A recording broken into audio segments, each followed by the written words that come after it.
China's 12-nanometer legacy chip. The West never saw this coming.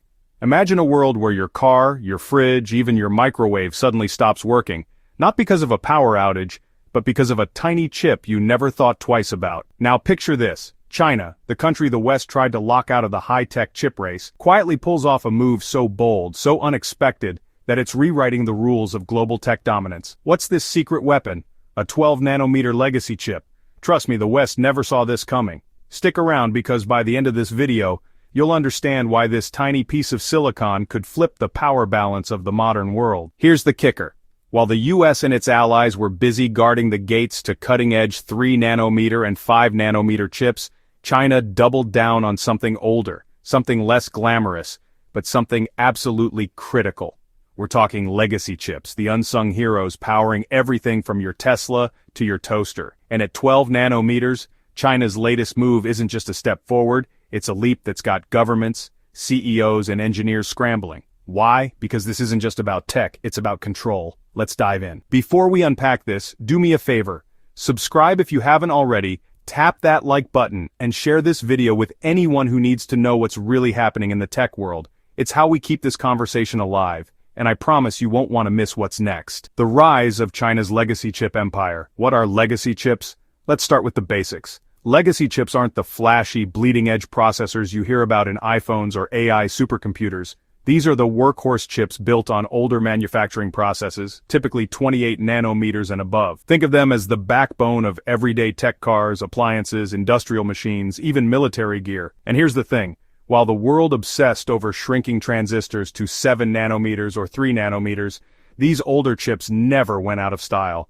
In fact, demand for them is skyrocketing. Why? Because not every device needs a supercomputer brain, just a reliable one. China's quiet pivot. Now rewind to a few years ago. The US dropped a tech bombshell export controls in October 2022 aimed at choking China's access to advanced chip tools. No EUV machines from ASML, no cutting-edge designs, nothing below 14 nanometers. The goal? Keep China out of the high-tech club. But here's where it gets wild. Instead of crying foul, China said, "Fine, we'll play a different game." They turned to legacy chips, specifically a 12-nanometer process that's pushing the boundaries of what legacy even means.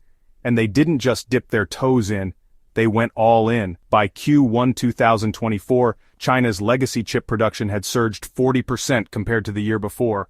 That's not a fluke, that's a strategy. The 12-nanometer breakthrough. So what's the deal with 12-nanometer? It's a sweet spot. It's more advanced than the typical 28-nanometer legacy node, but it doesn't need the ultra-expensive EUV lithography machines that the West has blocked. China's biggest player, SMIC, cracked this using DUV lithography, an older technology they could still access. They paired it with clever engineering tricks like multi-patterning to squeeze out chips that rival what the West thought was out of reach. Reports from 2023 showed SMIC churning out 7-nanometer chips for Huawei despite sanctions. 12-nanometer is their next flex and it's hitting the market hard. Why didn't the West see this coming? Simple. They underestimated China's determination and creativity.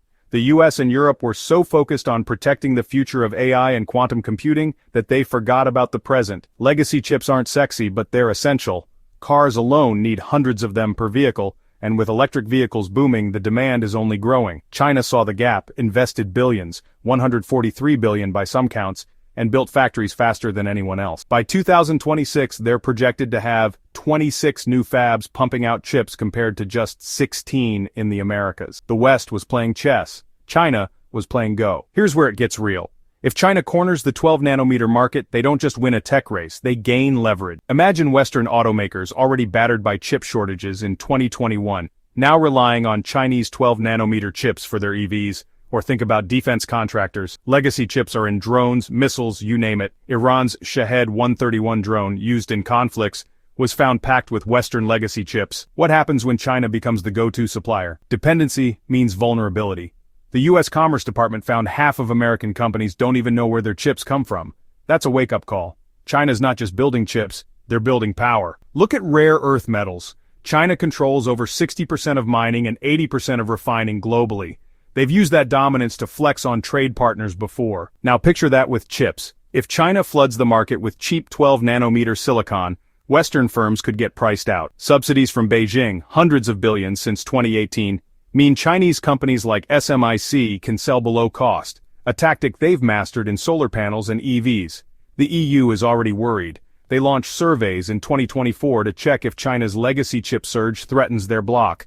Spoiler, it does. So how did China pull this off? First, they got creative. Sanctions cut them off from EUV, but DUV lithography became their playground. Engineers pushed it to its limits, hitting 12 nanometers with techniques the West didn't expect them to master so fast.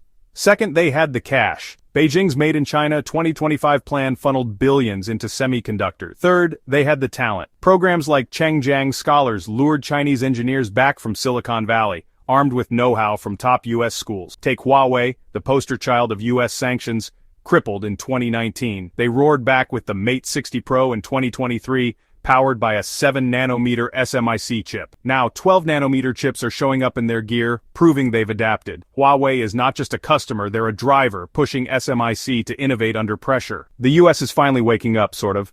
December 2024 saw the Biden administration launch a probe into China's legacy chip surge, spooked by how fast it's moving. They're considering tariffs, tighter controls, maybe even subsidies. But here's the catch. American firms like Intel and Broadcom are getting edged out of China's market as Beijing promotes local alternatives. Meanwhile, the CHIPS Act's $52 billion is mostly for advanced nodes. Legacy chips are an afterthought. Too little, too late.